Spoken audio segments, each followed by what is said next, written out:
네, 우리가 사도행전을 쭉 보면서 우리가 이제 바울에 대한 이야기를 많이 접하게 되는데요.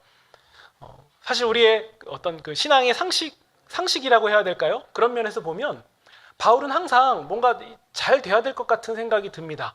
왜냐하면 뒤가 없잖아요. 도망가지 않고 자기의 모든 것을 걸고 주님께서 부르신 그 길을 따라서 열심히 정말 모든 걸 걸고 나아가는데, 근데 이상하게도 바울은 자꾸 그 어려움을 만납니다. 안 만나야 될 것 같고 만나더라도 뭐가 잘 풀려야 될 것 같은데 계속 어려움을 만나요. 그때 우리가 왜 바울이 어려움을 만나게 됐을까라고 생각해 보면요, 바울이 못해서 그랬을까요? 아니면 뭐 하나님 앞에 뭐 어떤 부분을 좀 숨겨놓고서는 열심을 다하는 척하지만 사실 뒤에는 다른 속내가 있고 뭐 이래서, 그래서 그가 어려움을 만났을까요? 아니면 혹시 죄를 지은 게 있어서 하나님 앞에 아직 회개하지 못한 죄가 있기 때문에 그걸 하나님께서 보시고 바울을 이제 벌 주셔야 되니까 그래서 바울이 어려움을 만나는 걸까요? 사도행전을 보면 그런 얘기는 전혀 하고 있지 않은 것 같아요. 바울은 그냥 신실하게 주님을 따라갔고 그럼에도 어려움을 만났다는 그냥 그 사실 그 자체를 그대로 말하고 있습니다. 그러니까 우리가 여기에 어떤 많은 해석을 부여하기보다도 그냥 있는 그대로 보시면 좋을 것 같아요. 바울이 복음을 증거하고 또 교회를 세워가는 이 세상은 이 아담과 하와 이후로 망가진 세상이기 때문에 그래요. 그러니까 정상적으로 일을 했음에도 불구하고 비정상적인 결과가 일어나기도 하고, 또 아무런 잘못이 없는데도 이 잘못된 결과가 드러날 때가 있다는 거예요. 그리고 나는 그런 의도라던가 뭐 어떤 마음이 전혀 없었는데도 누명을 쓸 때도 있고, 그리고 해명하는 가운데 누명이 더 커질 때도 있고, 그러니까 우리가 살아가는 세상은 그냥 망가진 세상이기 때문에 그래요. 그러니까 우리가 절망스러운 상황 또 어려운 일들을 만났을 때에 아직 내가 해결되지 않은 문제가 있나? 아니면 뭐 내가 뭘 잘못해서인가? 하나님께 벌 받아서 그런가? 네, 이렇게만 생각하지 마시고 우리가 살아가는 세상은 망가진 세상이기 때문에 우리가 이런 일들을 만난다. 이 점을 우리가 그냥 있는 그대로 받으시는 게 좋을 것 같습니다.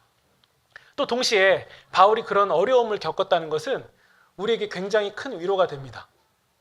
이렇게 자기의 모든 것을 걸고 주님을 따라가는 바울도 곤란한 상황을 만나는구나. 그러면 내 삶에서도 이런 어려운 일이 일어났을 때에 그냥 이거 자연스러운 거구나. 바울이 그런 어려움을 직면했을 때에 그럼에도 꿋꿋이 주님의 길을 걸어갔던 것처럼 나도 신자로서 나의 삶을 묵묵히 걸어가면 되는 거구나. 이거 자연스러운 거구나. 내가 이상해서 내가 뭔가 문제가 있어서 그런 게 아니구나. 이 점을 우리가 또 한편으로 굳건하게 세워나갈 수 있습니다. 그러니까 망가진 세상을 살기 때문이에요. 망가진 세상을 살고 있다. 그렇기 때문에 여러분, 우리가 이 망가진 세상에 신자로 부름받았다는 사실을 놓치면 우리는 많은 것들을 오해하게 됩니다. 우리가 저는 이런 표현 쓰거든요. 여러분, 낙석이 막 떨어지는 곳에 우리가 지나가야 되는데 안전모 쓰고 가면 괜찮은 겁니까?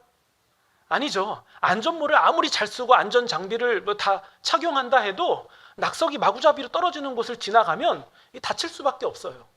그때 제3자가 팔짱 끼고서는 나 안전모가 작아서 그래, 보호 장비를 제대로 안 차서 그래, 아니면 더 비싼 거, 더 좋은 거 했어야 되는데 별로 안 좋은 거 해서 그래, 이렇게 판단하고 있었던 것은 아닌지. 낙석이 많이 떨어지는 곳을 지나가면 다칠 수밖에 없어요. 그럼에도 그렇게 다치고 온 사람에게 잘했다고, 훌륭하다고, 정말 이 위험한 상황 잘 견뎌냈다고 말하는 것이 옳죠. 최선을 다했기 때문입니다.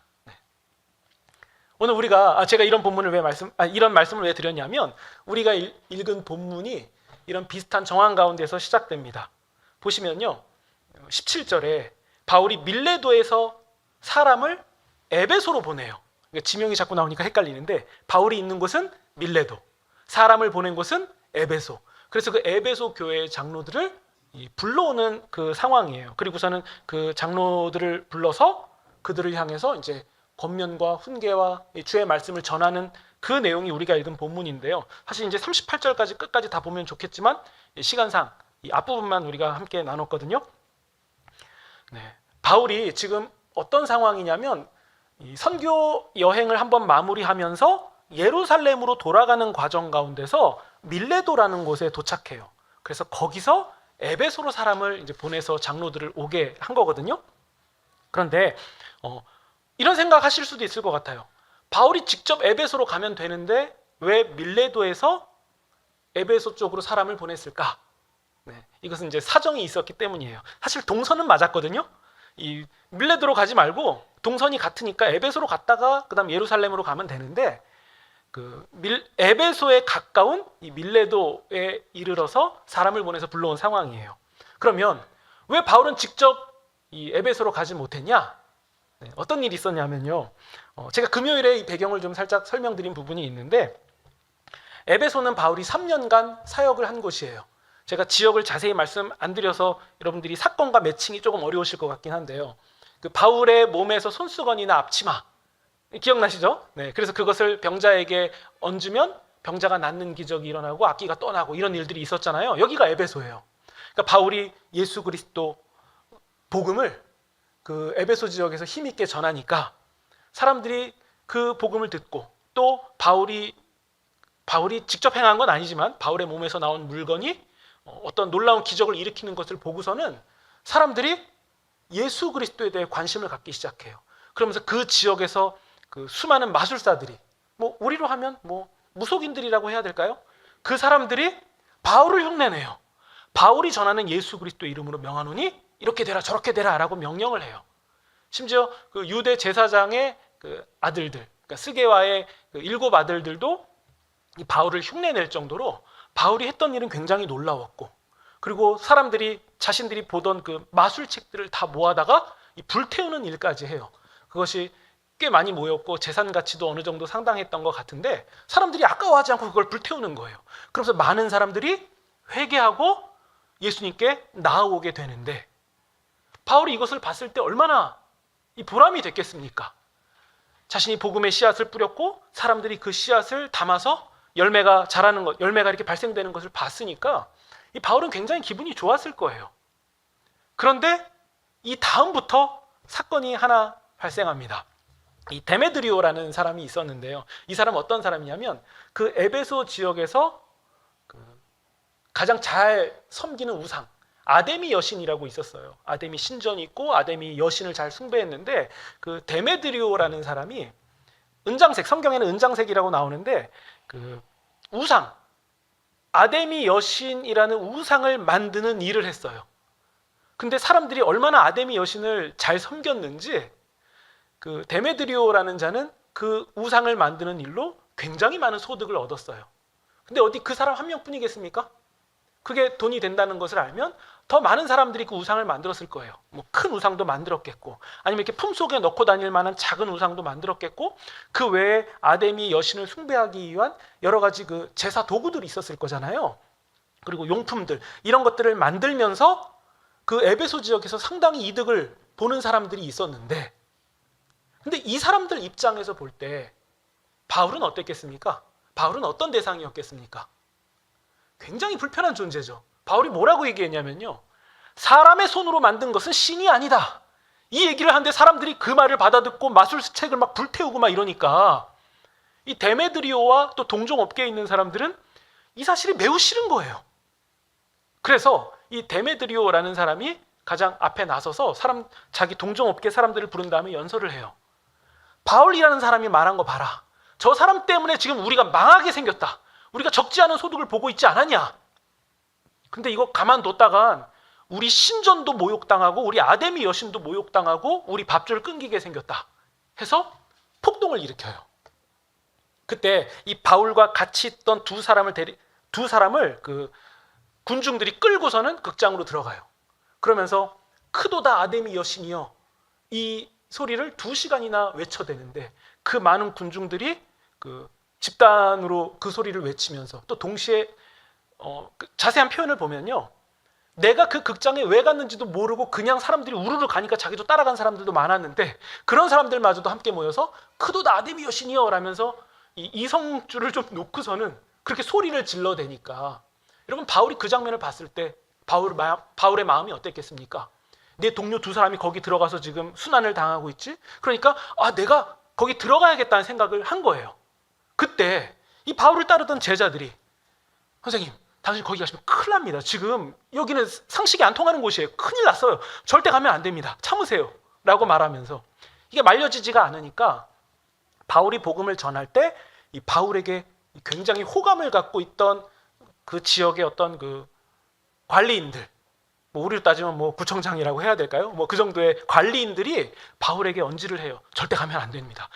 들어가면 굉장히 위험합니다. 라고 하면서 결국에는 그 소요가 이렇게 잠재워지는, 관리들이 들어가서 소요를 잠재우는 일이 이렇게 일어나는데요. 그때 바울이 이런 상황 가운데서 그 아데미 여신 밑에서 종사하며 소득을 얻던 사람들이 여전히 이를 갈고 있는 이 상황에서 바울이 계속 사역할 수 있었겠습니까? 그러니까 바울은 원치 않았지만 피신해야 되는, 마치 쫓겨가듯이 도망가듯이 피신해야 되는 상황이 불가피하게 일어났고, 그래서 바울은 그 에베소 교인들에게 앞으로 어떻게 신앙생활을 해야 되는지 이런 마지막 마무리, 정리 이런 것들을 하나도 하지 못하고 쫓겨나게 됐죠. 그리고서 바울이 다른 선교 여정을 돌아서 이제 에베소로 가는 과정 가운데 밀레도라는 곳에 가서 에베소 장로들을 부른 거예요. 이제 이해가 되시죠? 왜 바울이 직접 에베소에 못 가고 밀레도라는 곳에서 그 사람을 보내서, 에베소로 사람을 보내서 그 교회의 장로들을 불렀는지 이제 정황이 좀 이해되지 않습니까? 근데 바울이 그냥 예루살렘으로 가려고 했던 그 길을 가면 되는데 왜 밀레도에서 에베소에 사람을 보냈냐면요, 늘 마음이 불편했기 때문이에요. 자신은 물론 쫓겨나긴 했지만 그래서 다른 여정을 거쳐서, 다른 지역을 거쳐서 예루살렘으로 가는 과정 가운데서 에베소 그 위험한 지역은 안 가면 되는 거잖아요. 하지만 바울이 그런 마음은 아니었죠. 그 지역에 자신이 전한 복음을 듣고 따르는 사람들이 있었고 분명히 교회가 거기서 존재하게 됐을 텐데 바울은 나오게 됐으니 얼마나 마음이 쓰였겠어요. 바울이 복음을 전한 것에서는 전혀 후회하지 않았지만 내가 복음을 전한 것 때문에 그 성도들이 앞으로 겪어야 될 순환에 대해서는 계속 미안한 마음이 있었던 거예요. 어떻게 해야 될지, 그리고 아직 못다한 말도 있고, 한편으로는 그 지역에 남겨진 신자들이 신앙생활을 잘하고 있을까? 정말 여러 가지 생각이 들었을 거예요. 그래서 바울이 밀레도에서 에베소 장로들을 불러서 그들에게 지금 마지막 권면처럼 하는 말이 우리가 읽은 이 사도행전 20장 뒷부분에 나오는 본문입니다. 그때 바울이 뭐라고 얘기하냐면요, 여러분 19절을 보시면요, 18절부터 보겠습니다. 여기서 오메라고 시작하는데 오메 했을 때 오메는 누구냐면 장로들이 왔다는 거예요. 장로들이 오니까 그 장로들에게 말하되 아시아에 들어온 첫날부터 지금까지 나 바울이 항상 여러분 가운데서 어떻게 했는지를 여러분들이 잘 알고 있습니다. 19절. 그것은 모든 겸손과 눈물이며 유대인의 그 관계, 그러니까 방해나 여러 안 좋은 일로 말미암아 내가 당한 시험을 참고 주를 섬긴 것을 여러분들이 알고 있습니다. 20절. 유익한 것이 있다면 저는 무엇이든지 여러분 앞에 서서 가르쳤고, 21절. 유대인이든 헬라인이든 어떤 사람이든 간에 하나님께 대한 회개와 우리 주 예수 그리스도께 대한 믿음을 제가 증언했습니다. 라고 말해요. 바울이 전한 건 뭐죠? 하나님께 대한 회개와 예수 그리스도께 대한 믿음이죠. 그리고 나서 23절 보시면, 22절 보시면 나는 성령에 매여 예루살렘으로 가는데 거기서 무슨 일을 당하는지 알지 못합니다. 여러분, 바울이 예루살렘으로 가는 여정 끝에 뭐가 기다리고 있다고 말합니까? 환난, 역경, 그리고 원치 않은 일들이 기다리고 있다는 것을 지금 바울이 알고 있어요. 어떻게 알았냐면요, 23절. 오직 성령이 각 성에서 내게 증언하여 결박과 환난이 나를 기다린다고 말씀해 주셨습니다. 네. 근데 여러분, 이 설교가 좀 이상하지 않습니까? 바울이 예루살렘으로 가는 것은 지금 선교 여정을 일단 마무리하면서 다음 선교를 위해서 지금 예루살렘으로 가는 건데, 사실 로마로 가고 싶어서 로마까지 가서 복음을 전하려고 예루살렘으로 가는 건데 거기 가면 결박과 환난이 있다는 것을 바울이 알아요. 그러면 여러분들이 바울이라고 해보세요. 예루살렘 가실 겁니까? 안 갈 거잖아요. 사람이 결정한다는 것은 거기에 우리의 안녕과 유익이 있기 때문에 뭘 결정하지 않나요? 여기 직장에 갈지 여기 직장에 갈지 고민할 때 어디가 더 유익한지를 고민하고 결정하잖아요. 근데 여러분, 여기 직장에 가도 결박과 환난이 있고 여기 직장에 가도 결박과 환난이 있어요. 그럼 취직 안 할 거 아닙니까? 바울도 마찬가지죠. 예루살렘으로 가면 결박과 환난이 있다는 것을 누군가가 야 느낌이 안 좋아 이게 아니라 성령님께서 결박과 환난이 있을 거라고 말씀하셨어요. 근데 바울이 저는 결박과 환난이 있는 거기로 갑니다라고 말해요. 그리고 더 이상한 것은 저는 성령님이 이상합니다. 성령님께서 바울에게 야, 너 예루살렘에 가면 거기에 결박과 환난이 있다. 이렇게 말씀하실 게 아니라 결박과 환난이 있는데 내가 그거 다 없애버릴 거야. 그러니까는 마음 편하게 가. 이렇게 말씀하셔야 되는 거 아닙니까? 근데 성령님께서 말씀하시기를 결박과 환난이 있다. 가라. 이게 이상하다는 거예요. 네. 근데 바울이 장로들을 불러서 하는 말이 무엇이냐면 저는 결박과 환난이 있는데 그곳으로 가겠습니다. 라고 말해요. 그러면 그 에베소 장로들이 그 말을 듣고 어떤 생각을 했을까요? 우리가 다시 에베소로 돌아가서 그 교회를 돌봐야 될 때에 결박과 환난이 있을 수 있겠지만 우리도 바울처럼 끝까지 해보겠다는 마음 들지 않았겠습니까? 또 인간적으로 생각할 때 바울은 지금 에베소에서 도망가서 지금 편하게 잘 지내는구나. 이게 아니구나. 결박과 환난이 있는 또 다른 길을 향해서 가겠구나. 우리가 에베소에서 바울이 겪었던 수모 우리가 봤는데 이게 바울에게서 끝난 게 아니라 예루살렘에 가면 또 있구나. 이것을 보면서 바울이든 우리 장로들이든 똑같이 주를 위하여 결박과 고초를 당하겠구나. 이거를 확인할 수 있게 된 거죠. 동시에 그럼에도 좀 야속한 마음이 있어요. 바울이 그런 큰 아픔을 겪었으면 사실 바울에게 있어서 에베소라고 하면 이제 너무 큰 상처 아니겠습니까? 너무 큰 상처고 마음의 짐인데 그러면 이쯤 됐으면 성령님께서도 바울아 충분히 고생했다. 이제 괜찮아. 이렇게 말씀하시면 좋을 것 같은데 아직도 끊이지 않은 결박과 환난이 있다고 합니다. 그러면 성령님은 나쁜 분일까요? 어떻게 보면 가학을 하시는 분 같아요. 그렇게 하시면 안 되는데 왜 저렇게까지 바울이 힘든 일을 겪게 하실까? 근데 우리 알 것 같아요. 바울이 어려운 일을 겪는 것은 그가 잘못한 게 아니라 망가진 세상이고 하나님께 대하여 대적하는 세상이고 하나님께 반기를 드는 그런 세상이기 때문에 복음을 들고 가는 바울은 어려운 일을 겪는다는 것을 알아요. 그럼에도 왜 바울이 그 길을 가도록 성령님께서 예수의 영께서 하나님의 영께서 그냥 두셨을까? 근데 성령님이 나쁜 분이라서 그런 게 아니라 이미 예수님이 이전에 말씀하신 부분이 있기 때문에 그래요. 예수님이 12제자를 부르시고서는 이 빌립보 가이사랴 빌립보에서 이렇게 말씀하십니다. 베드로가 이런 말을 하거든요. 주는 그리스도시요 살아계신 하나님의 아들이십니다. 라고 신앙 고백을 하니까 예수님이 제자들에게 이렇게 말씀하세요. 내가 이 반석 위에 내 교회를 세우겠다. 교회가 어디에 세워집니까? 이 반석 위에 세워집니다. 이 반석이 정확히 무엇을 지칭하는 것인지, 베드로가 고백했던 신앙 고백이라는 그 위에 교회가 세워지는 것인지, 아니면 이 신앙 고백을 한 사도들 위에 세워지는 것인지, 학자들은 여러 논쟁을 하지만요. 이 신앙 고백과 신앙 고백을 한 사도들을 사실 분리할 수 있겠습니까? 이 분리가 안 된다고 봤을 때, 하나라고 봤을 때, 예수님은 이 신앙 고백을 하는 사도들을 위해 교회에 초석을 세우시겠다라고 약속하신 거예요. 그러니까 사도들이 부름받은 것 자체가 예수님을 십자가에 못 박으려고 하는 이 세상에서 예수 그리스도만이 구원자요 생명이라는 증인이 되도록 증인의 역할을 감당하도록 그를 부르신 거예요. 그러면 예수님의 증인이라는 그 사람들은 어떤 사람이겠습니까? 예수님을 적대하는 세상 가운데서 예수님이 옳다고 끝까지 고백하는 사람들이에요.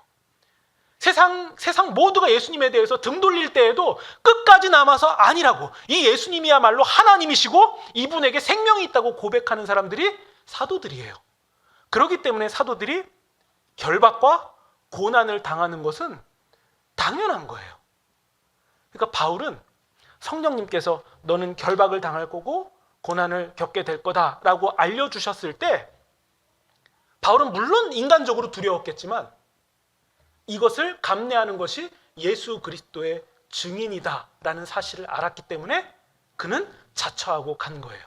이 망가진 세상 가운데서 이 망가진 세상을 회복하시는 분이 계시다는 사실을 바울이 복음을 전하는 대상들에게 말한 거죠. 여러분, 증인은 그런 사람들이어야 합니다.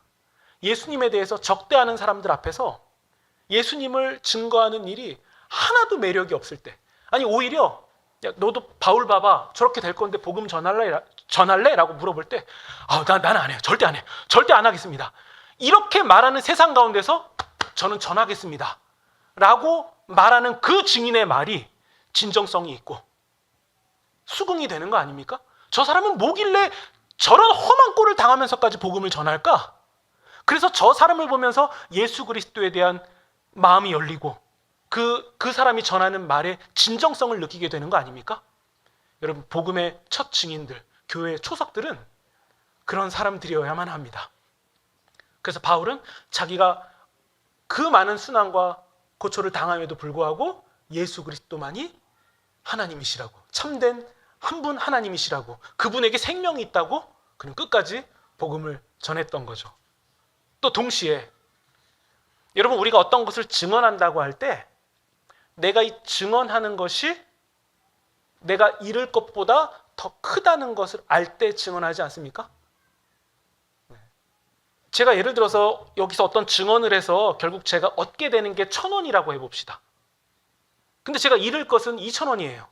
그럼 그냥 증언 안 하고 말죠. 아유, 내가 증언해서 피곤해져 갖고선 굳이 뭘 이걸 하냐. 그냥 2,000원 갖고 있는 게 낫지. 이게 제가 쉽게 예를 들어서 지금 1,000원, 2,000원으로 말씀드린 건데, 바울이 증언하는 것이 잃을 것이 더 크다면 바울이 증언하겠습니까? 근데 바울은요, 어떤 얘기를 하냐면 24절 보시면, 내가 달려갈 길과 주 예수께 받은 사명, 곧 하나님의 은혜의 복음을 증언하는 일을 마치려 하면, 이 사명을 내가 끝까지 감당하려 하는 이 일을 위하여서 나의 생명조차 조금도 귀한 것으로 여기지 아니하노라. 그럼 바울이 자기의 목숨을 버리면서까지 증언하고 얻는 것은 바울의 생명보다 더 큰 것이라는 사실을 지금 반증하는 거 아닙니까? 네. 그러니까 바울이 말하는 이 신앙 고백, 내 목숨이 버려진다 하더라도, 내가 죽음 앞에 선다 할지라도 나는 더 큰 유익이 있습니다. 그게 뭐죠? 예수 그리스도.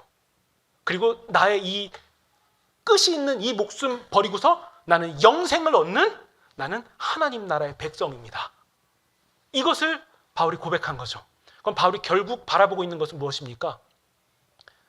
정체성이에요. 정체성. 그럼 이렇게 고난 받으면서까지 복음 전하는 너는 누구냐? 라고 할 때 바로 웃을 거예요. 나는 예수 그리스도의 한 몸 된, 예수 그리스도께 접붙임된 나는 가지다. 나는 하나님 나라의 백성이다. 영광스러운, 영원히 사는 그 나라에 나는 간다. 바울은 이것을 알았기 때문에 자기의 생명조차도 조금도 아까워하지 않는다라고 고백할 수 있었던 거죠. 그러니까 여러분, 증인은 마땅히 그런 사람이어야만 합니다. 그래서 바울이 에베소 장로들을 불러서 한편으로는 미안하고 걱정되는 마음으로 얘기하는 거죠. 이제 저는 이 에베소 교회에 직접 가서 관여하기가 어려운 상황이 됐지만 여러분들도 저처럼 가서 하시기 바랍니다. 그래서 여러분, 우리 성경 보면 이 사도들이 이런 표현하잖아요. 나를 본받으시기 바랍니다. 근데 우리가 볼 때, 아니 자기를 본받아? 아니 어떻게 저렇게 겸손하지도 않은 말을 저렇게 해? 라는 이런 생각이 들기 쉬운데요. 그 말은 그런 의미가 아니라 제가 예수 그리스도를 위한 일에 목숨조차도 아까워하지 않은 것처럼 여러분들도 그렇게 하시기 바랍니다. 이걸 본받으라는 말이었던 거예요. 그래서 여러분 28절 보시면요. 여러분은 자기를 위하여 또는 온 양떼를 위하여 삼가하십시오. 그러니까 내가 원하는 대로 막 살지 마시고 이제 자신을 돌보시고 자기를 절제시키십시오. 그러면서 하나님이 자기 피로 사신 교회를 보살피게 하셨습니다. 29절. 내가 떠난 후에 사나운 이리가 여러분에게 들어와서 그 양떼를 아끼지 않을 것이고 교회를 공격할 것이고.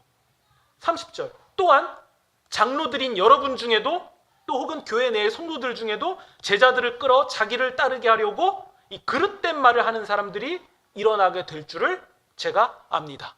그러니까 지금 나의 말을 듣고 있는 장로들 안에도 배반할 사람들이 있다는 것을 압니다 라고 얘기하면서, 그러므로 여러분이 일깨어서 내가 3년이나 밤낮 쉬지 않고 눈물로 각 사람을 훈계하였던 그 말씀을 기억하라 라고 말하면서 32절. 지금 내가 여러분을 주와 및 그 은혜의 말씀께 부탁합니다. 여러분, 바울이 왜 이렇게 말했겠습니까? 제가 직접 못 갑니다. 저는 여러분을 대면해서 뭘 할 수가 없어요. 지금 상황이 이렇게 됐습니다. 그래서 제가 할 수 있는 최선, 아니 내가 직접 가는 것보다 훨씬 더 좋은 것, 주와 은혜의 말씀께 여러분을 의탁합니다 라고 바울이 고백하는 거예요. 그러면서 여러분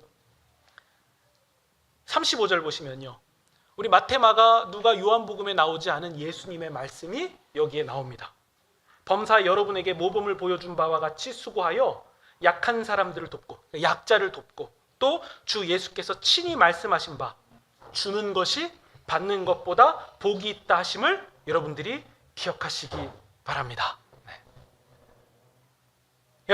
여러분은 바울이라면 다시 에베소에 못 가고, 그래서 에베소의 장로들을 불러서 저 이제 여러분들을 다시는 못 보게 될 것 같습니다. 저 어떤 환난과 결박이 기다리고 있는데 그래서 이제 여러분과 다시 얼굴을 못 보게 될 것 같습니다 라고 말하는 이 상황 가운데서 여러분이라면 그 장로님들에게 무슨 말씀하시겠습니까? 근데 이 상황에서 바울이 얘기하는 거예요. 주는 것이 받는 것보다 더욱 복이 있다 하신 예수님의 말씀을 붙잡으십시오. 근데 그러기에는 거창한 말씀이 아니잖아요. 주는 것이 받는 것보다 복이 있다? 그러면 매너 있게 살라는 건가? 아니 좀 인생 살아보니까 야 너무 욕심 부리지 말고 주는 게 더 낫더라. 바울이 이런 얘기하는 걸까요? 그게 아니에요. 우리 예수님의 말씀 생각해 보세요. 예수님이 오리를 가라고 하면 10리를 가라고 하셨을 때, 그러면 3리를 가자고 하면 4리는 가면 안 돼, 뭐 이런 걸까요? 그건 아니잖아요. 문자 그대로의 뜻이 아니라 부당한 요구를 당했을 때에도 우리는 더욱 적극적으로 악을 이기라, 이 말씀하신 거잖아요. 속옷을 달라고 할 때 겉옷을 주라. 이것은 속옷을 권했을 때만 겉옷을 줘. 겉옷 달라고 할 때는 속옷 주지 마. 뭐 이런 식으로 글자 그대로 이해한 게 아니라 누군가가 필요를 요구할 때에는 그냥 나 딱 최소한 이만큼만 해야지, 이게 아니라 더 적극적으로 주라는 거잖아요. 왜 예수님이 이런 말씀하셨죠? 세상은 주는 게 손해예요. 주는 것은 잃는 거잖아요. 세상은 그런 곳이잖아요. 어떻게든 더 가지려고 하고 어떻게든 더 득세하려고 해야 되는 곳이잖아요. 내가 은장색이어서 우상을 만들어서 팔아서 이득을 봐야 되는데 바울같이 저런 소리 하면 저거 제거해버려야 되는 거잖아요. 이게 세상 아닙니까? 근데 바울은 뭐라고 얘기합니까? 세상은 그런 곳이 맞는데, 망가진 세상인데, 그래서 그렇게 해야 이득을 보고서는 더 유익을 누리는 그런 곳이 세상인데, 우리는 그런 존재가 아니니까, 우리는 예수님을 따라가는 사람들이니까, 우리의 신앙 고백은 그런 게 아니니까 주는 것이 받는 것보다 더 복이 있다고 하신 예수님의 말씀, 그러니까 이걸 풀어서 어떻게 말할 수 있겠습니까? 이 망가진 세상에서 누구를 따를 것인가? 누구를 따라갈 것인가? 누가 우리의 왕이신가? 우리는 누구인가? 이 정체성 놓지 마시고 환난과 박해 가운데서도 끝까지 우리 구주 예수님의 말씀을 따라가십시오. 바울은 이 장로들을 불러놓고서는 이 말을 전한 거죠. 그리고서 여러분 뒤를 읽어보시면 36절, 이 말을 한 후에 무릎을 꿇고 모든 사람들과 함께 기도하니, 37절, 다 크게 울며 바울의 목을 안고 입을 맞추며, 38절, 다시 그 얼굴을 보지 못하리라 한 말로 그것 때문에 더욱 근심하고 배에까지 그를 전송하니라. 여러분, 우리가 이 상황이 좀 절절하게 이해가 되지 않습니까?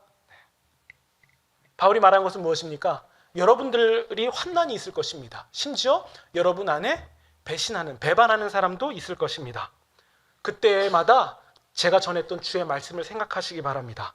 그리고 약자들을 돌보시고, 세상 등지는 행위잖아요. 약자들을 돌보시고 주는 것이 받는 것보다 더 복이 있다는 그 말씀을 기억하시기 바랍니다. 근데 여러분, 제가 이렇게 말씀드릴 때 그거 되게 이상적인 얘기죠, 어떻게 또 그렇게 삽니까? 라고 말씀하실 수 있거든요. 근데 저는 그런 경험을 가끔 어쩌다가 한 번씩 하게 돼요. 제가 이 태국에서 단기 선교했을 때 돌아오는 날 저 짐 바리바리 다 싸들고 오지 않거든요. 갈 때 다 싸들고 갔던 거 거기서 올 때에는 얘가 볼 때 이 바지가 얘 필요할 것 같으면 그거 줘요. 이 신발 얘 필요할 것 같으면 줘요. 근데 사실 저는 그런 사람이 아니에요. 어떻게든 한 개라도 더 가지려고 하는 사람이에요. 저 아시잖아요. 비싼 거 절대 안 사고 어떻게든 하나라도 더 가지려고 하고, 과자 이렇게 비치해 놓은 거 있으면 2개 가져가고 싶고 막 그런 마음이에요. 근데 왜 저는 거기서 왜 주죠? 왜 제가 제 돈 주고 산 그 신발 슬리퍼들 왜 주고 오죠? 이 성경책 갖고 싶대. 그럼 그 성경책 한국에 살려면 2, 3만 원 줘야 되는데 왜 저 그거 막 주죠? 제가 거기에 영원히 머물 사람이 아니라는 것을 알기 때문이에요. 한국으로 돌아오면 저는 또 살 수 있고 더 좋은 신발 살 수 있고 저는 그것을 알기 때문에 거기서 제가 줘도 하나도 아깝지가 않은 거예요. 저 군대 제대할 때 제 그 사물함 열면 거기 있는 좋은 물건들, 물론 우리 입장에서 볼 때 좋은 거 아닌데 그 안에 있을 때 좋은 것들이 있어요. 러닝 셔츠 뜯지도 않은 거, 뭐 속옷, 뭐 팬티 이런 거 새 거, 신던 뭐 운동화 이런 거 거기서 되게 귀해요. 특히 전 무인도에 있었잖아요. 근데 나올 때 후임들 다 불러서 야, 니들 갖고 싶은 거 여기서 다 가져가 할 수 있는 이유는 뭐죠? 그거 챙겨봐야 저 여기 와서 그거 못 입어요. 창피해요. 그 군용 뭐 러닝 셔츠 이런 거 안 입을 거예요. 거기 비누 한쪽 되게 귀했지만 그 비누에 저 절절 매지 않아요. 저 비누 살 수 있어요. 거기에 매이지 않는 거예요. 그 안에 있을 때는 어떻게든 그 하나 더 가질까 막 나눠주면 더 챙길까 하는데 나갈 때는 그렇게 안 돼요. 왜 그러냐면 제가 누군지를 알기 때문이에요. 제가 어디에 소속된 어떤 사람인지를 분명히 아니까 내가 움켜쥐더라도 이게 놓을 수 있는 사람이 되는 거예요. 주는 것이 받는 것보다 복이 있다는 그 말씀이 왜 가능합니까? 우리의 능력과 수준, 생각으로는 안 돼요. 절대 안 돼요. 근데 우리가 예수 그리스도와 연합된 한 사람으로서 영생에 이르게 된다는 이 사실이 우리 가운데 확고해질 때 우리는 움켜졌던 손을 놓을 수 있게 되는 거예요. 예수님이 이것을 복이라고 말씀하셨고, 여러분 이것을 한 단어로 바꾸면 구원이라고 말할 수 있는 거 아닙니까? 여기 한 가지만 더 말씀드리고 말씀을 정리하겠습니다. 여러분 바울이 마지막에 했던 말씀 잘 보시면요, 너희들 환난 당할 거다. 그리고 너희들 가운데 배반을 하는 사람도 있을 거다. 그리고 그럼에도 주의 말씀을 끝까지 기억하라. 그리고 주는 것이 받는 것보다 복이 있다. 바울이 이렇게 말한 부분에서 오늘 설교 제목처럼 무엇이 보이지 않습니까? 이렇게 똑같이 말씀하신 분이 있어요. 예수님이 십자가를 앞두시고서는 제자들을 부르시고 최후의 만찬을 하신 후에 너희들에게 환난이 있을 거다. 그리고 나도 환난을 겪을 것이다. 바울도 얘기하잖아요. 저 예루살렘에 가면 환난 겪을 거예요. 예수님도 그러셨잖아요. 이제 나에게 환난이 기다리고 있다. 너희들도 환난을 당할 거다. 그리고 너희 중에 나를 배반하는 자도 있을 거다. 그때에 내가 전한 말씀을 너희들이 생각해라. 그리고 예수님이 주는 것이 받는 것보다 더 복이 있다 하신 말씀과 똑같은 말씀을 하세요. 너희들 중에 가장 큰 자가 누구냐? 섬기는 자가 가장 큰 자다. 섬기는 자가 가장 큰 자다. 큰 자 되려고 하지 마라. 이게 무슨 얘기죠? 세상에선 누구나가 다 큰 자 되려고 그렇게 아등바등하고 사는데 그렇게 하지 마라. 예수님 믿는 자는 섬기는 자가 가장 큰 자다라는 말씀을 똑같이 하셨습니다. 그럼 여러분 바울에게서 무엇이 보입니까? 예수 그리스도가 보이는 거예요. 예수 그리스도가 보입니다. 여러분 그러면 정리하면 이렇게 말씀할 수 있을 것 같습니다. 무엇이 가장 큰 복입니까? 우리의 삶에서 예수 그리스도가 발견된다면, 우리의 삶이 점점 예수님을 닮아간다면 이것과 바꿀 수 있는 복은 없습니다. 여러분 우리가 신학적으로 구원은 이러이러하고 이렇게 돼서 이게 구원입니다. 믿음은 이러이러하고 이런 거예요. 이렇게 되게 뭐 수학처럼 학문처럼 설명할 수 있는데 그런 거 말고 좀 쉽게 얘기해 봅시다. 우리가 쓰는 말처럼 해봅시다. 구원이 뭡니까? 우리가 예수님을 닮는 것, 우리 안에서 예수님이 발견되는 것. 여러분 이게 구원이에요. 이게 복입니다. 여러분 우리가 한 주 또 맞이하는 이 한 주에서 우리가 살아갈 때에 그냥 살아왔던 한 주가 되지 마시고 우리가 살아갈 이 한 주 속에서 우리 예수 그리스도가 힘있게 드러나는 그런 저와 여러분이 되시기를 우리 구주 예수님의 이름으로 축원드립니다.